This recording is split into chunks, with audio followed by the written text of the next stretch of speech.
നമസ്കാരം. കഴിഞ്ഞ സെഷൻ നമ്മൾ നിർത്തിയത് ഹൈപ്പർ പാരാമീറ്റർ ട്യൂണിംഗ് എന്താണെന്ന് പറയാനാണ്. മെഷീൻ ലേണിംഗിൽ 7 സ്റ്റെപ്പുകളിൽ മറ്റ് പ്രധാനപ്പെട്ട സ്റ്റെപ്പുകളെല്ലാം തന്നെ നമ്മൾ എക്സ്പ്ലെയിൻ ചെയ്തതാണ്. അതിൽ ഡീറ്റെയിൽ ചെയ്യേണ്ട ഒരു ഭാഗം എന്ന് പറയുന്നത് സ്റ്റെപ്പ് നമ്പർ 6 ആണ്, ഹൈപ്പർ പാരാമീറ്റർ ട്യൂണിംഗ്. അതാണ് ഇന്ന് നമ്മൾ ഡിസ്കസ് ചെയ്യാൻ പോകുന്നത്. ഈ ഒരു സ്റ്റെപ്സ് ഇമ്പോർട്ടൻ്റ് ആണ്. അതുകൊണ്ട് തന്നെയാണ് ഞാൻ ഇതേ സ്ലൈഡിലും വീണ്ടും റിപ്പീറ്റ് ചെയ്ത് കാണിക്കുന്നത്. നമുക്ക് പ്രധാനമായിട്ടും 7 സ്റ്റെപ്പുകളുണ്ട് മെഷീൻ ലേണിംഗിൻ്റെ. ഇനി നിങ്ങൾ ഇമാജിൻ ചെയ്യുക, നമ്മളൊരു പെർട്ടിക്കുലർ പ്രോജക്റ്റിൽ വർക്ക് ചെയ്യുകയാണ്. നിങ്ങൾക്ക് ഡാറ്റ ഉണ്ട്, നിങ്ങൾ കോഡിങ് സ്റ്റാർട്ട് ചെയ്തിരിക്കുന്നു. നിങ്ങൾക്കൊരു പെർട്ടിക്കുലർ പ്രോജക്റ്റ് ബിൽഡ് ചെയ്യാനുണ്ട്. നിങ്ങൾ പൈത്തൺ ഉപയോഗിച്ചിട്ട് ആ ഒരു കോഡ് ബിൽഡ് ചെയ്തെടുക്കുകയാണെന്ന് വിചാരിക്കാം. ട്യൂട്ടോറിയൽസ് ഒക്കെ കണ്ടപ്പോൾ നിങ്ങൾക്ക് അതിൻ്റെ സ്റ്റെപ്സ് ഓൾറെഡി മനസ്സിലാക്കിയിട്ടുണ്ടാവും. നിങ്ങൾക്കൊരു ഡാറ്റ കിട്ടിക്കഴിഞ്ഞിട്ടുണ്ടെങ്കിൽ ട്രെയിൻ ടെസ്റ്റ് സ്പ്ലിറ്റ് ചെയ്യേണ്ടതായിട്ടുണ്ട്. അത് ഡാറ്റ പ്രിപ്പറേഷൻ്റെ ഭാഗമായിട്ട് വരുന്നതാണ്. അപ്പോൾ അത് നിങ്ങൾ ചെയ്യുന്നു. അടുത്ത സ്റ്റെപ്പ് എന്ന് പറയുന്നത് മോഡൽ സെലക്ട് ചെയ്യുക എന്നുള്ളതാണ്.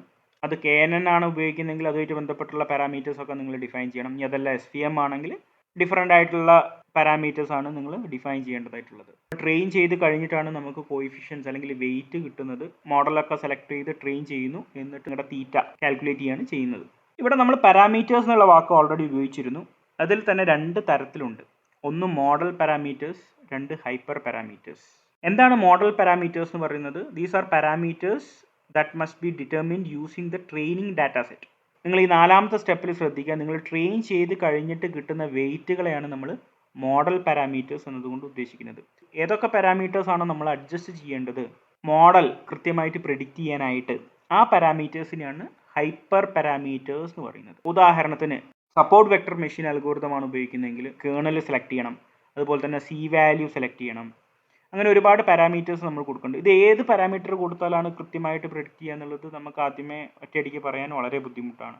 ഇനി അതല്ല KNN ആണ് എടുക്കുന്നതെങ്കിലോ നിങ്ങൾക്ക് നെയ്ബറിൻ്റെ വാല്യൂ കൊടുക്കണം, P എന്താണെന്ന് ഡിഫൈൻ ചെയ്യണം. ഇങ്ങനെ ഒരുപാട് പാരാമീറ്റേഴ്സ് നിങ്ങൾ ഡിഫൈൻ ചെയ്യേണ്ടതായിട്ടുണ്ട്. ഇതിനെല്ലാമാണ് നമ്മൾ ഹൈപ്പർ പാരാമീറ്റേഴ്സ് എന്ന് പറയുന്നത്. ഹൈപ്പർ പാരാമീറ്റേഴ്സ് എന്നുള്ള വാക്ക് അല്ലെങ്കിൽ ഡെഫിനേഷൻ നമ്മൾ ഇതിന് മുമ്പ് യൂസ് ചെയ്തതാണ്. എനിക്ക് തോന്നുന്നു ആദ്യം നമ്മൾ ഡിഫൈൻ ചെയ്തത് ആൽഫ ലേണിംഗ് റേറ്റ് പറഞ്ഞപ്പോഴാണ് നമ്മൾ ഹൈപ്പർ പാരാമീറ്ററിനെ കുറിച്ച് സംസാരിച്ച് തുടങ്ങിയത്. പല സന്ദർഭങ്ങളിലായിട്ട് നമ്മൾ ഹൈപ്പർ പാരാമീറ്റേഴ്സ് പറഞ്ഞിട്ടുണ്ട്. അപ്പോൾ ഇത് ട്യൂൺ ചെയ്യേണ്ടതായിട്ടുള്ള ആവശ്യമുണ്ട്. ട്യൂൺ ചെയ്യാന്നുള്ളത് ഉദ്ദേശിക്കുന്നത് അതിൽ ബെസ്റ്റ് ആയിട്ടുള്ള ഒരു വാല്യൂ കണ്ടെത്തുക എന്നുള്ളതാണ്. കാരണം ഈ വാല്യൂസ് എല്ലാം മാറുന്നതിനനുസരിച്ച് നിങ്ങളുടെ പ്രഡിക്ഷൻ്റെ ആക്യുറസി മാറും, റിസൾട്ട് മാറും. അപ്പോൾ ഇതൊന്ന് ഫിക്സ് ചെയ്യേണ്ടതായിട്ടുണ്ട്. ആ ഫിക്സ് ചെയ്യുന്ന പ്രോസസ്സിനെയാണ് നമ്മൾ ഹൈപ്പർ പാരാമീറ്റർ ട്യൂണിംഗ് എന്നതുകൊണ്ട് ഉദ്ദേശിക്കുന്നത്. അപ്പോൾ എങ്ങനെയാണ് ഇതിൻ്റെ ഒരു സെറ്റപ്പ് എന്ന് നോക്കാം. ആദ്യം നിങ്ങൾക്ക് ഡാറ്റ കിട്ടുന്നു, നിങ്ങൾ അതിനെ ട്രെയിൻ ഡാറ്റയായിട്ടും ടെസ്റ്റ് ഡാറ്റയായിട്ടും സ്പ്ലിറ്റ് ചെയ്യുന്നു. ട്രെയിനിങ് ഡാറ്റ വെച്ചിട്ടാണ് നിങ്ങൾ ട്രെയിൻ ചെയ്യുന്നത്. വാല്യുവേഷൻ മെട്രിക്സ് ക്രിയേറ്റ് ചെയ്യുന്നു. മോഡലുണ്ട്, അത് ടെസ്റ്റ് ചെയ്ത മോഡൽസ് ഉണ്ട്. അതിലാണ് ശരിക്കും എന്ത് ചെയ്യുന്നത്, നിങ്ങൾ ഹൈപ്പർ പാരാമീറ്റർ ട്യൂൺ ചെയ്യുന്നത്. എന്നിട്ട് ഈ ഒരു പ്രോസസ്സ് റിപ്പീറ്റ് ചെയ്യാണ് ചെയ്യുന്നത്. അപ്പോൾ ഇതിൻ്റെ ഒരു ഫ്ലോ നിങ്ങൾക്ക് നോക്കിയാൽ അറിയാം. നിങ്ങൾ ഹൈപ്പർ പാരാമീറ്റേഴ്സ് ലാസ്റ്റ് ട്യൂൺ ചെയ്യുന്നു. അതുകൊണ്ടാണ് ഇത് സ്റ്റെപ്പ് നമ്പർ 6 ആയിട്ട് വന്നിരിക്കുന്നത്. പിന്നീട് ആ ട്യൂൺ ചെയ്ത പാരാമീറ്റേഴ്സ് വെച്ചിട്ട് വീണ്ടും നിങ്ങൾ ട്രെയിനിങ് നടത്തുന്നുണ്ട്. അപ്പോൾ എന്താണ് ഹൈപ്പർ പാരാമീറ്റർ ട്യൂണിംഗ് എന്ന് വെച്ച് കഴിഞ്ഞിട്ടുണ്ടെങ്കിൽ choosing A set of optimal hyper parameters. Optimal ആയിട്ടുള്ള വാല്യൂസ് കണ്ടെത്തുക ഫോർ ലേണിംഗ് യുവർ അൽഗോരിതം എന്നുള്ളതാണ് നമ്മുടെ ഇവിടുത്തെ പ്രധാന എയിം. ഈ ഹൈപ്പർ പാരാമീറ്റർ ട്യൂണിംഗ് പല തരത്തിലുണ്ട്. പ്രധാനപ്പെട്ട 2 ടൈപ്പ് മാത്രമേ ഡിസ്കസ് ഒന്നും പറയാൻ പറ്റില്ല, ജസ്റ്റ് ഇൻഫോർമേഷൻ എന്നുള്ള രീതിയിൽ ഞാനിവിടെ പറയുന്നുള്ളൂ. കാരണം അത് ഒരുപാട് ഡീറ്റെയിൽ ആയിട്ട് ചർച്ച ചെയ്യേണ്ട ഒരു വിഷയം തന്നെയാണ്. ബിഗിനർ അല്ലെങ്കിൽ ബേസിക് ലെവൽ അണ്ടർസ്റ്റാൻഡിംഗ് എന്നുള്ള രീതിയിൽ പ്രധാനമായിട്ട് 2 തരത്തിലാണുള്ളത്. ഒന്ന് ഗ്രിഡ് സെർച്ച്, 2 റാൻഡം സെർച്ച്. ഇത് തമ്മിലുള്ള ഒരു വ്യത്യാസം ഈ ചിത്രത്തിൽ തന്നെ നിങ്ങൾക്ക് മനസ്സിലാവും. ഗ്രിഡ് സെർച്ച് എന്ന് പറഞ്ഞാൽ കുറച്ചുകൂടി ഓർഡേർഡ് ആണ്. പക്ഷേ റാൻഡം സെർച്ച് എന്ന് പറഞ്ഞു കഴിഞ്ഞിട്ടുണ്ടെങ്കിൽ ഒരു ഓർഡറും ഇല്ല, പേര് പോലെ തന്നെ വളരെ റാൻഡം ആണ്.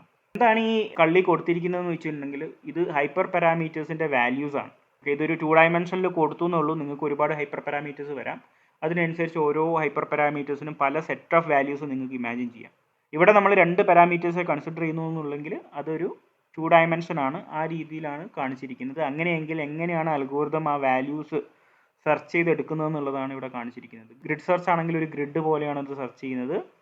നേരെ മറിച്ച് റാൻഡം സെർച്ച് ആണെങ്കിൽ അങ്ങനെയൊന്നുമില്ല, വളരെ റാൻഡം ആയിട്ടാണ് ഓരോ പാരാമീറ്റേഴ്സിൻ്റെ വാല്യൂ അൽഗോരിതം സെലക്ട് ചെയ്യുന്നത്. അപ്പോൾ ഇവിടെ എന്താ അടിസ്ഥാനപരമായിട്ട് ചെയ്യുന്നത്, നിങ്ങളുടെ ഹൈപ്പർ പാരാമീറ്റേഴ്സിൻ്റെ പല വാല്യൂസ്, പല കോമ്പിനേഷൻസ് അൽഗോരിതം ട്രൈ ചെയ്യുന്നു.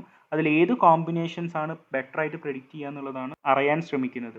ആ കോമ്പിനേഷനിൽ ഏതാണ് ബെറ്റർ എന്നുള്ളതിനെ സെലക്ട് ചെയ്യുന്ന പ്രോസസ്സിനെയാണ് നമ്മൾ ഹൈപ്പർ പാരാമീറ്റർ ട്യൂണിംഗ് എന്നതുകൊണ്ട് ഉദ്ദേശിക്കുന്നത്. ഇനി ഇത് ചെയ്യാനായിട്ട് സൈക്കിറ്റ് ലേൺ മാത്രമൊന്നുമല്ല, ഒരുപാട് പൈത്തൺ ലൈബ്രറീസ് ഉണ്ട്, ഒരുപാട് മെത്തേഡുകളുണ്ട്. നമ്മൾ വളരെ ബേസിക് ആയിട്ടുള്ള കാര്യം മാത്രമേ ഇവിടെ പറഞ്ഞിട്ടുള്ളൂ. ഇതിനെ തന്നെ ഡീറ്റെയിൽ ചെയ്തിട്ട് ഒരുപാട് കാര്യങ്ങൾ മനസ്സിലാക്കാനായിട്ടുണ്ട്. പക്ഷേ നമ്മൾ അതിൻ്റെ ഡീറ്റെയിലേക്ക് പോകുന്നില്ല. നിങ്ങൾക്ക് വെറുതെ പേരുകൾ ജസ്റ്റ് ഒന്ന് അറിഞ്ഞിരിക്കാം. ഒരുപാട് തരത്തിലുള്ള ഒപ്റ്റിമൈസേഷൻ ലൈബ്രറീസ് അവൈലബിൾ ആണെന്നുള്ളത് ജസ്റ്റ് ഒന്ന് മനസ്സിലാക്കി വെക്കാം. ഈ ഒരു സെഷൻ ഇവിടെ അവസാനിക്കുകയാണ്. Thank you for watching. Enjoy my learning.